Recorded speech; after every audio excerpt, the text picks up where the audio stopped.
Are we ready? All righty. I would like to call the Charter Club Committee meeting to order. And today we have all committee members present, so we do have a quorum. I'd like to know, do we have any amendments to the minutes of March 9th meeting?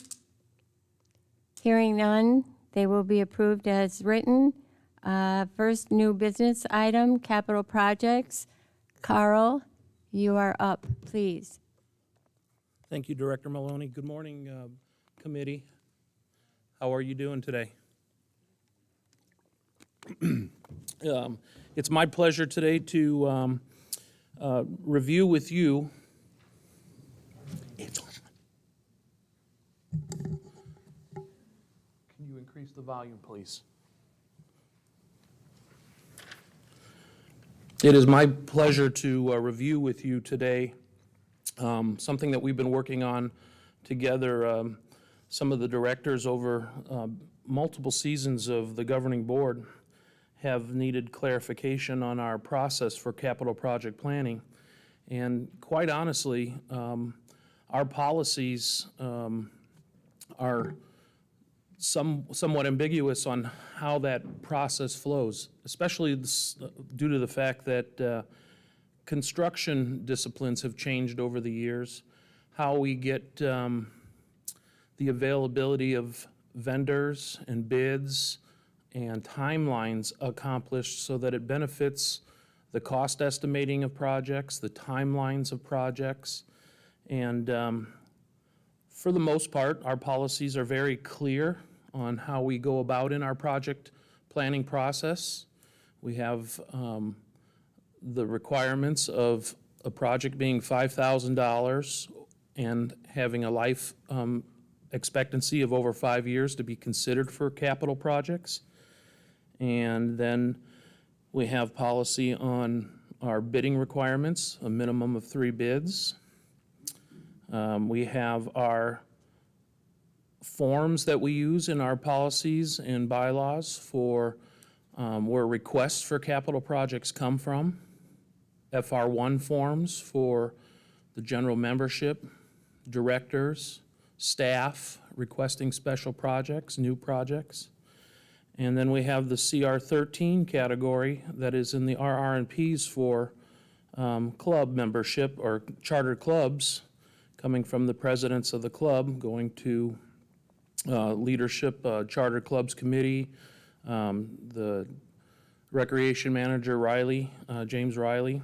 So over the years, things get in the weeds sometimes due to the importance of a project. And this chart that I've worked with Donna very diligently on, we've hoped to clarify and give everybody an understanding of how policy timelines work and how that would work in the best possible situation for a capital project planning process.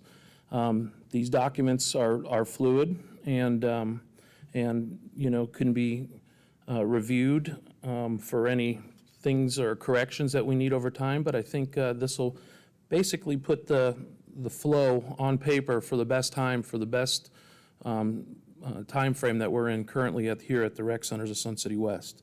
So my first slide that I have on the screen today, you do not have in your paperwork. I brought it up here just moments ago with Katie.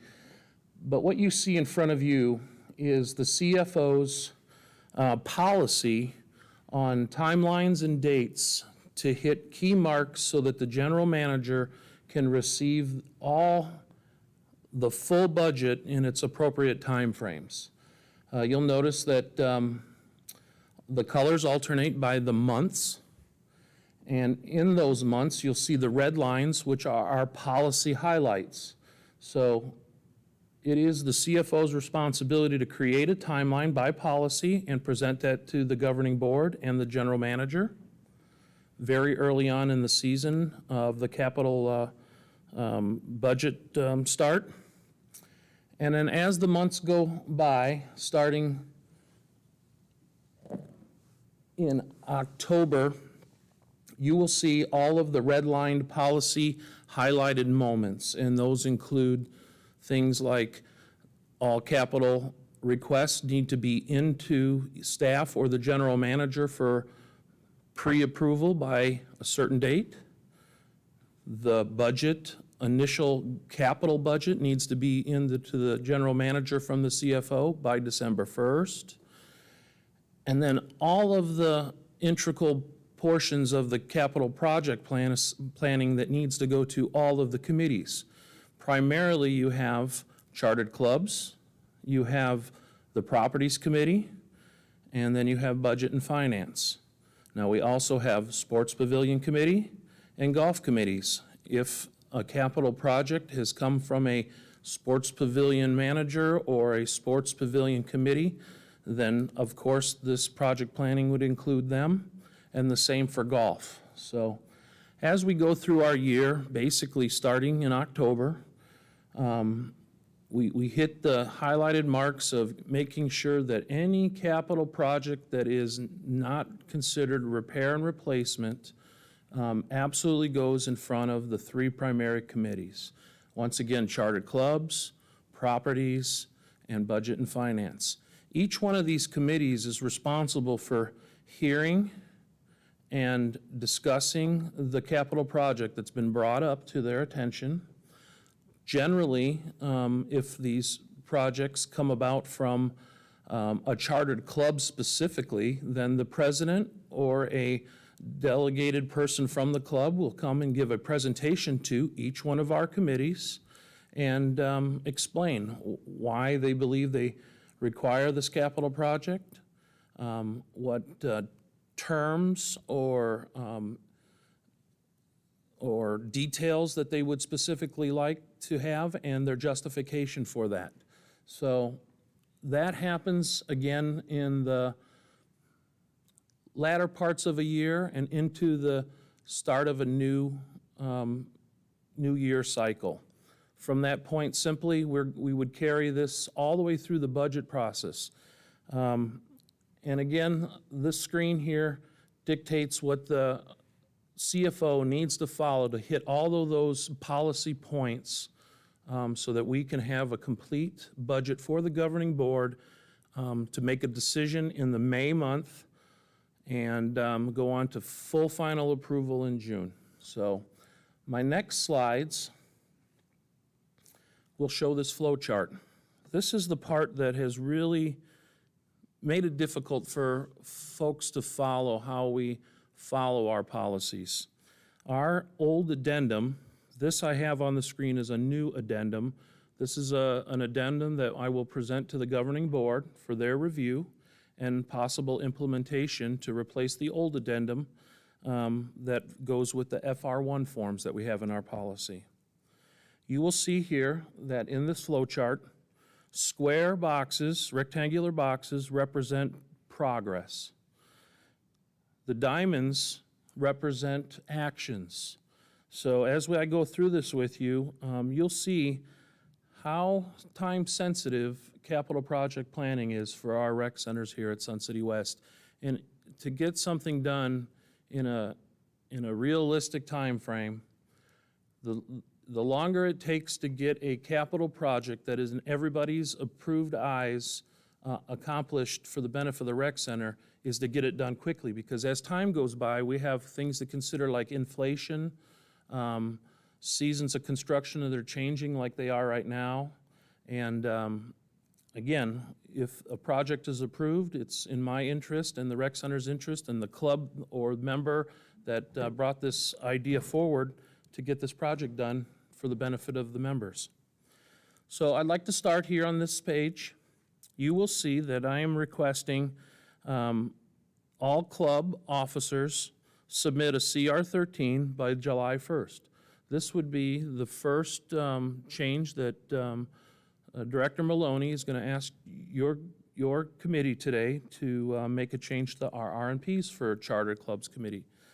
The benefit of having the club officers submit CR13s and their counterpart form, CR13A, by July 1st is that in my understanding of how we manage projects. The president, the new club president generally has been chosen by the start of the new year, and that would allow the club to discuss things with new leadership for 6 months and have that new idea of business into staff in that 6-month time frame. I think that's realistic, and the significant part of that is it allows my department to think about it for the next 3 or 4 months over the summer while most membership is actually gone, and really I'm the only one that can get this accomplished because respectfully, folks are traveling the country, and the business has been decided if it's turned in by July 1st. That's not absolute. It is a great recommendation. It is the RMP change that we're recommending today, and we'll move forward from there. So in that same timeline, clubs are not the only place that new capital requests come from. They come from members like you, they come from staff, they come from governing board directors, and they come from the results of changing demographics that are happening in this community. Somebody brings an idea to the table, and it has to get on a form. And that form is either from a club perspective, a CR13, or from general membership or leadership on an FR1 form. From there, it flows into the actual paperwork cycle, gets placed on my desk. Facilities manager, project manager provides design and cost analysis. We're right here. And then from there, that cost analysis is thought about. Initial bid requests might go out for some design and cost analysis to either vendors or an architect. I try to handle this business over the summer. And while that business is going on, our summer projects from the previous budget are actually in place. And we get most of our projects completed in our summer season or our early to late spring season due to membership levels. Once I have fulfilled the basic requirements that the club has asked for the CR13, that request will go back to the club president. For the cost analysis will be reviewed by the club board, and the project will either be abandoned or approved by that club board based on the comments in the CR13A with their meeting minutes. If the consensus for that club president and board is a positive one and it moves forward, you will see that the paperwork then moves forward to the general manager for general manager approval. Now, this cycle is very similar for an FR1 form. The only difference is an FR1 form, because it came from either staff or a member of our community or a director, I don't really have anything to give back to them. It's probably a dialogue going back and forth, and it goes right to the general manager by September 1st for his initial approval. If the general manager and staff see value in these requested projects, that there's no road bumps or issues, September 1st through October 31st, the capital budget development is happening. So to kind of give you an idea of what's going on there in my area and desk is I will compile dozens of capital requests. I will also be compiling the repair and replacement things that are in our reserve study tool. So we have approximately 1,300 line items in a tool that manages all of the useful lives of all of our assets. As the useful life hits its final date, I will see it in a year-by-year column, and I will know that it's up for review. Women's Club carpet says that in 2022, it is up for replacement. I will take all of those 50 or 60 things average that come up year to year and go in front of the rec center's facility managers and say, do we really need this carpet? Has it met its useful life? Is this capital project that is being requested by a chartered clubs appropriate for this space. I take this compiled list, the capital budget development, and we go from department to department and qualify and quantify if the capital project is necessary. If, for example, the carpet in a room doesn't need to be replaced, it's met its useful life, but we feel that we can get more, we can simply extend the useful life of that asset to another date in the upcoming years. So that's what's happening at the same time that new capital project requests are coming in from either charter clubs or other areas of the community. We have our reserve study tool. It gives an idea of all of the assets that need to replace in the following year. We justify those and add them into the capital budget development. From that point, all projects, whether it's a CR13, CR13A, or an FR1, are all turned into an FR1 form because the general manager has approved the initial concept of these ideas, and they move forward to charter clubs or other presentations to the committees. And we are simply in this area right here. From there, things start moving pretty quickly. You will see that in your forms, we have to cover chartered clubs, properties, and BNF with all of the presentations and all the presentations from either now myself, and I am representing for the most part all of the repair and replacement items over $50,000, or the club is coming to your committee and giving a presentation on their item that represents over $50,000. From that point, all committees are giving a recommendation to the governing board. Their recommendation is a positive with comments, or it is a negative or a non-positive recommendation to the governing board. That does not determine whether a capital project will move forward or not move forward. Ultimately, when all of these recommendations from the three committees, and then including sports pavilion and golf, the governing board will evaluate those recommendations that you've provided and move it into or not into the next phase of the budget process. You will see that in the months of October through November, we meet all of those requirements for the clubs to come and give their presentation. The next step is our first policy, all committee chair deadline to the capital request to the general manager. The November governing board workshop, review committee capital recommendations and staff presentations, and then a decision gets made. November governing board authorizes projects to be placed in a general manager's capital budget. So in November, in September, the general manager gave his first level of approval to move forward with these projects to be implemented into the budget.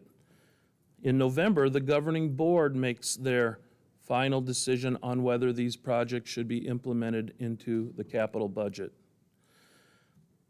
The key to this approval is that on December 1st, the general manager is required to receive the initial capital budget from the CFO. And that entails all of the departments of the rec centers of Sun City West that have a capital request. That is not necessarily just a capital request that I've been working on for the last 6 months, but any other department that might have a capital item. All these things are spelled out in our policies and implemented and given to the general manager on December 1st.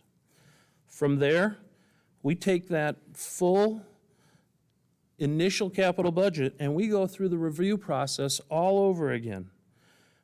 Through December and January, we take it to Charter Clubs Committee and we do a review of over 50,000 capital submissions. We go to properties. We go to the BNF committee. These particular committee meetings are now being presented by myself.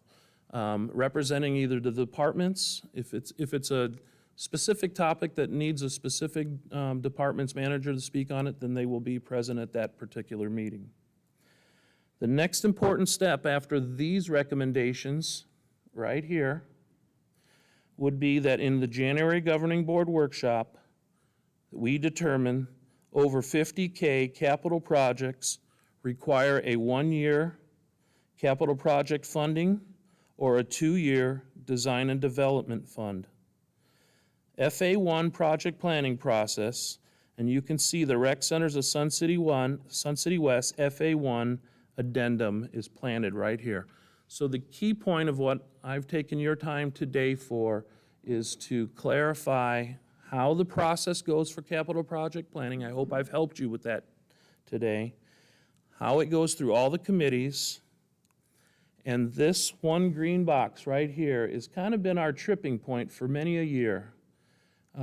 We have an addendum that currently resides in our policies that shows that every single project needs to go through what kind of describes as a 2-year process. If we did that for every single project over 50,000, we wouldn't get anything done, or we wouldn't get things done in a time frame where we beat the cost of inflation in most cases. So at this point, I just want to repeat that the January Governing Board workshop, we propose that this is where the Governing Board decides that items over 50K require either a 1-year capital project status or a 2-year capital project status. Moving on to the next slide, I'll kind of move a little quicker here. February, the general manager receives the overall operating budget from the CFO. So February 1st, now you've compiled not only the capital portion of the budget, but you've also, the general manager has been provided all of the operational capital, or operational costs for the budget. And this cycle simply begins the overall overall budget approval process. So you'll see that a lot of references to policies are in each one of these areas. And you'll notice also the timelines. February 1st, GM receives overall operating budget. February relevant committees review fee schedules, committee budget review, income statements, financial plan draft, over 50K capital budget with a 5-year capital tracking, and the FTE plan for full-time employees. February, revisions from the BNF committee. March, BNF committee reviews budget revisions, if any. March workshop, governing board, rec center policy, budget distributed to the governing board with full-time employees plan, income statements, and over 50 capital budget. April 1st, the rec center policies for FY proposed financial plan published. These are the where not only now do we have individuals involved, board calendar moments involved, but now we have to hit our news and information policies that Katie O'Grady and her staff maintain. Things for election, things for the budget, almost everything is spelled out by a time deadline that we have to hit those key points. After those publications, we move into April. Here we are right now in our current season. We are in this orange box right here. April Governing Board Workshop. Again, review, Governing Board budget review, full-time employee plan, income statements. Every month, another opportunity for the Governing Board to have a workshop to discuss any details of that 50,000 and plus capital budget that's been turned in. April, May. So this week, we are having our community forums. Tomorrow, we are having one here in early morning hours, and then on Thursday at 5:30 in the evening to give the community their opportunity to speak and make comments about a full budget that has been given to the governing board and have reviewed for the last couple of months. Moving on into May, we are here on the flow chart. The regular governing board meeting, financial plan approval. So this is pretty much the point that brings me all the way back around from being the project manager for most capital projects. Once this is the approval date, then I know pretty confidently that I can go on with July 1st project planning. And you can see that that time frame between the end of May, I have 1 month to kind of get tradesmen lined up. It generally takes 30 days to get a bid from a vendor. So we have a lot of discussions. We have a lot of good relationships with our trades that really anybody that's coming to the table bidding knows that in our early season, starting July 1st, that they have everything ready and ready to go. So then in June, the regular governing board meeting, facts and findings, capital and operating over 50K. The governing board has given the general manager authority to approve these projects for the remaining portion of the year. We also have an annual owner-member meeting at that point and kind of closes out the governing board duties, I guess, for the summer due to vacations and summer break. And then July 1st, the new start of the fiscal year. So these two slides that I have gone over, I'm sorry if they're lengthy, explain the capital project planning process in a 1-year cycle. This is separate for how we would move forward if we went back to our box here for the 1-year, 2-year. So what this 2 pages flowed was the 1-year cycle. If that box and the governing board determine that list of capital projects has a 1-year cycle, then we finish this process over the next following year once the budget is approved. If it gets a title of 2-year, I have then obviously asked for a request of funds if it's necessary. Sometimes it's not about funding for design and architectural elements and things to prove and confirm the reliability of a project. Sometimes we just need another year of discussion. Sometimes a project just deserves to see how is the next year going to finish out. Do we need a subcommittee to collect more data, collect information as we are doing this year? So here is a perfect opportunity to kind of take a break, collect the information, either ask for some funds to do some homework in the first year, and then we take that second year titled project and we go through this process all over again. It gets initiated into the timeline starting September 1st through October 1st, and it would go through all the committees again. It would go through all of the months of governing board review, and that was the intention of creating this flow chart to clean up our old addendum. And again, I will be presenting this at the governing board workshop in May for their review and approval or comments. The next pages are simply homework for you that if a 1-year project status has been determined, you can see that the flow just goes through all of the highlighted key points in the previous slides that I gave you and ends up flowing down to this key point, June regular governing board meeting, and where the general manager has been approved to move forward with the projects. And it kicks over to the 1-year, July 1st start. Department managers can go ahead and start their capital projects and finish when they finish per their appropriate scheduling. So However, if it's a 2-year process, 2-year project, status determined, I'm going to read this one a little bit more clearly and go slow. In a 1-year project, the project manager facilitates project planning. I take care of that, or the department manager with the capital project takes care of the business and gets it to completion.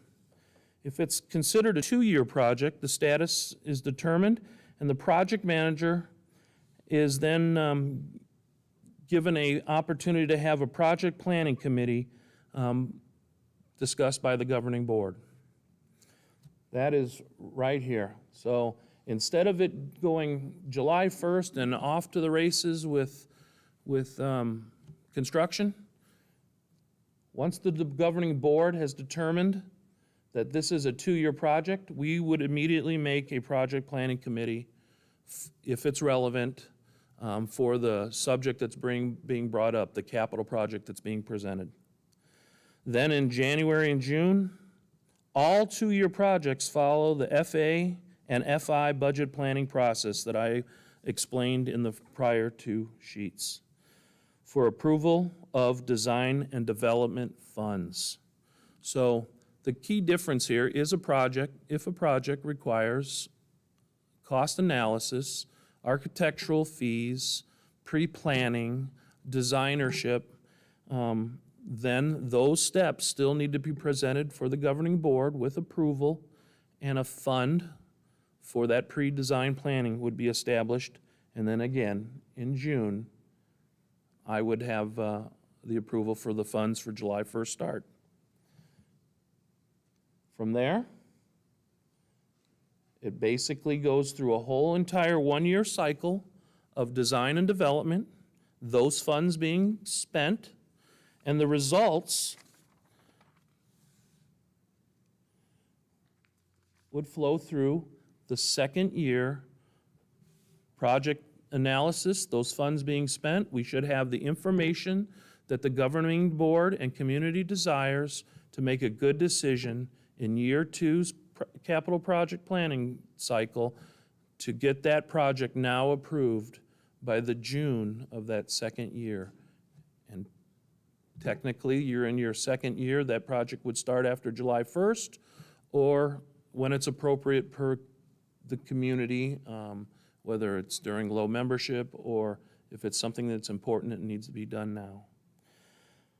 So folks, I hope that this helps you clarify and understand how important it is to follow a capital project planning process, how a capital project planning process is dictated by policy timeline dates, reporting the news, getting the information that the public needs to give us through their forums.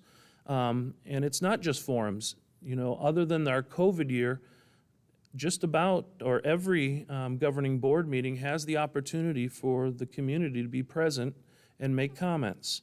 These moments are no different than the directors themselves making comments.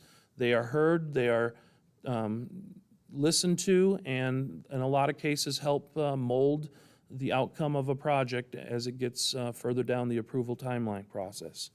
So thank you for the time you've given me today, and if you have any questions. Carl, that was awesome. I thank you so very much. And it is very, very helpful. And I know it took a lot of time and energy in putting that together.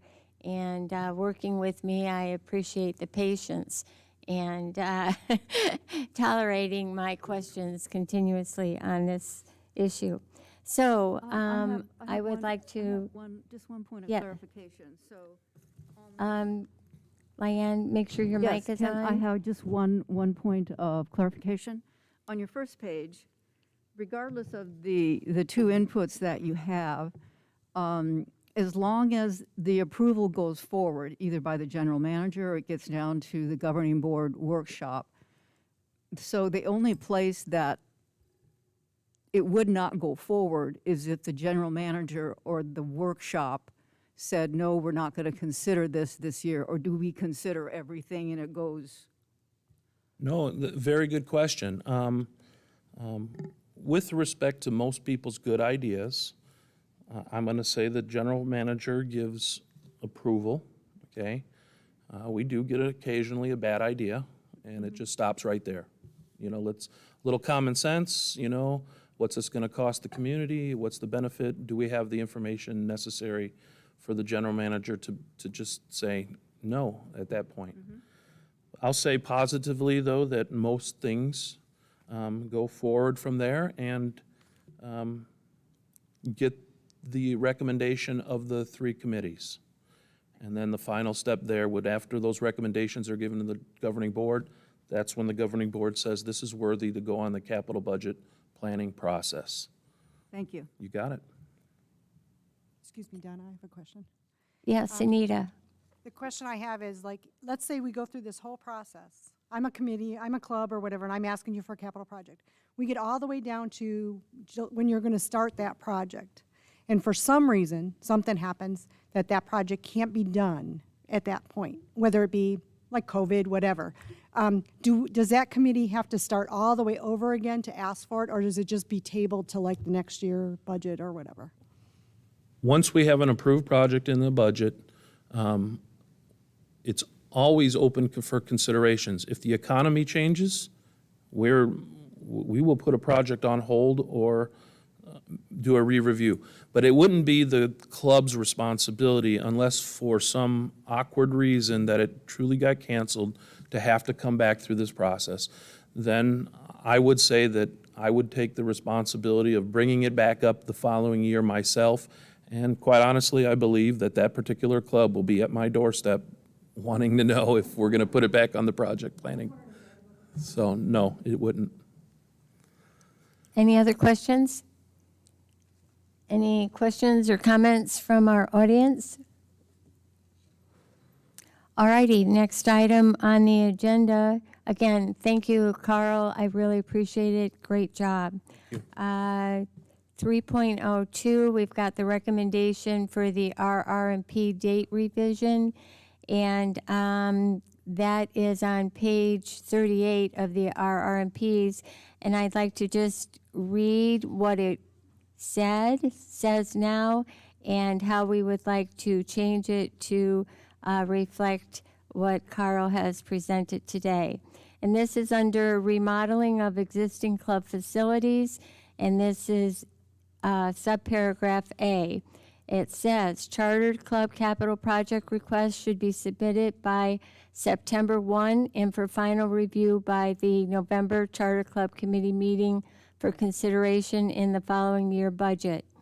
The recommended change would be charter club capital project requests should be submitted by July 1st and for final review by the October Charter Club Committee meeting for consideration in the following year budget. And so that recommendation, we would like to be able to move forward to the governing board workshop in May. And I'd like to have consensus from the committee to do that. Judy? Thank you. Tom? Yes. Karen? Yes. Lyanne? Otto? And Anita? By unanimous consensus, we will write that up for recommendation to move forward to the governing board workshop in May. Next item on the agenda, 3.03, we had the governing board workshop meeting, and I would like to open this up for discussion on that workshop meeting regarding specifically the Club 501c status. And Riley, would you please start that off? Thank you, Director Maloney. Committee members, appreciate you being here Is today. your mic on, Riley? Yes, it is. Okay. I get a little more volume. How's that? Is that good? Okay. Okay, great. Hope you all had the opportunity to review General Manager Swin's presentation at the Governing Board Workshop. Did everybody get an opportunity to take a look at that? Great. I'm sure you've probably received a lot of questions. I know I have over the last few days and over the weekend. At this point, just want to give you an update that Governing Board Chair Ann Brown is assembling a special committee to review the clubs in question. Currently, we have right around 31 clubs that we need to take a closer look at. And once that is done and the committee comes up with recommendations to make some changes to guarantee that both the clubs and the association are in compliance, we will bring it back to the committee, Charter Club Committee, and review both the RRMPs as well as the bylaws that may need to be changed, just to make sure that we're all doing the right thing. And that is where we are at as of present. Are there any questions from committee members regarding the presentation that our general manager made at that workshop regarding the 501c7 for charter clubs? No comments? No comments from the audience? All right. Okay. We will move on. The next item on the agenda is donations, memorialization, naming, and advertising guidelines. These are guidelines that I just want the committee to be aware we are working on, specifically addressing those issues. And as a result of those guidelines, there will be a number of RRMP updates that will be necessary to reflect the changes that will be coming forward. So hopefully those guidelines we will be able to get to the committee before our next meeting and be prepared to make the recommendation changes to the RRMPs and to affix those to the appendix of the RRMPs. Any comments? Donna, who's working on that? Yes, Diane. Specifically, You have a subcommittee or? well, Mr. Schwinn has presented those recommendations to the governing board. And once those are finalized, they will be then coming through the proper channels. Okay? Any comments? Nope. All right. Well, we're at the end of our meeting, everyone. So if we don't have any other comments from the committee, do we have any other comments from the audience? Yes, we do. And it looks like it is our Mr. President. Good, thank you. First off, I just want to recognize this committee for the tremendous work you've done over the last year and a half there. The flow chart that Carl has put together, and under the leadership of Donna on these with charter clubs, you guys have made tremendous strides. This was the first time in many years that the RRMPs were looked at and revised to bring us up into the current time frame we are.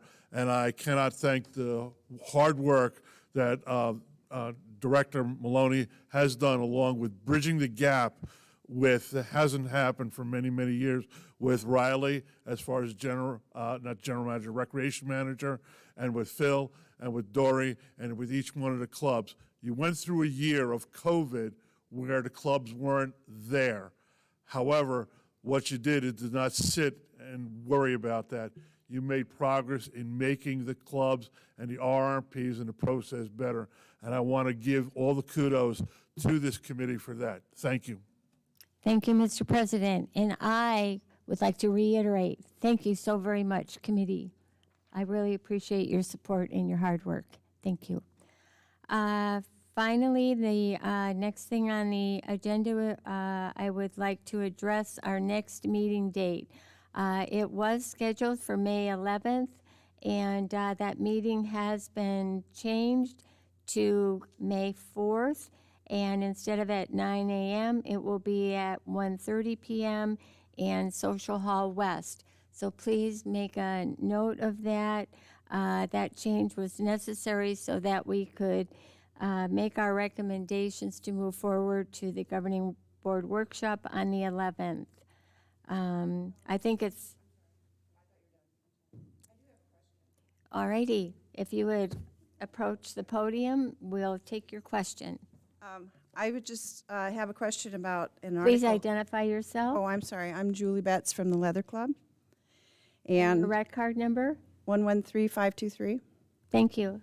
In last week's, Ann Brown had an article in the paper, in the Yes. Independent, and she mentioned, she referred to the budget and the amount of work that goes into keeping the areas clean, sanitized, and in good working order.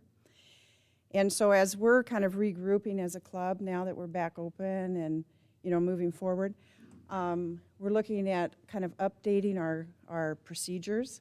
And so I was wondering if I could get a little clarification on like the cleaning and sanitizing of the club rooms and what we need to do as members and board members to kind of fill the gap to make sure our members are, in a clean and pretty safe environment going forward. So I was just kind of curious what the rec center maintenance is tasked to do as opposed to what we need to do to fill the gap, was basically my question. Thank you. And Mr. Swain, would you like to? Okay, Riley. Thank you. We have definitely, since the dawn of COVID, stepped up our cleaning process. We are going through and sterilizing the clubs. I don't know if you see that occurring.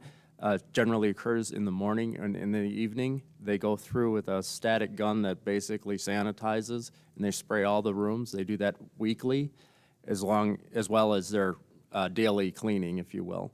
I highly recommend that in the club yourself that you clean surfaces and workstations after each person utilizes those. And if you'd like to get into more detail, I'd be happy to talk with you and go over and speak with Frank as well and give you some detail as to their cleaning status, if you will, and how they approach it every day. Be happy to do that. Thank you. Thank you, Riley. Again, in closing, reminder for the next Charter Club Committee meeting will be May 4th at 1:30 p.m. in Social Hall West, and I will adjourn the meeting. Thank you, everyone.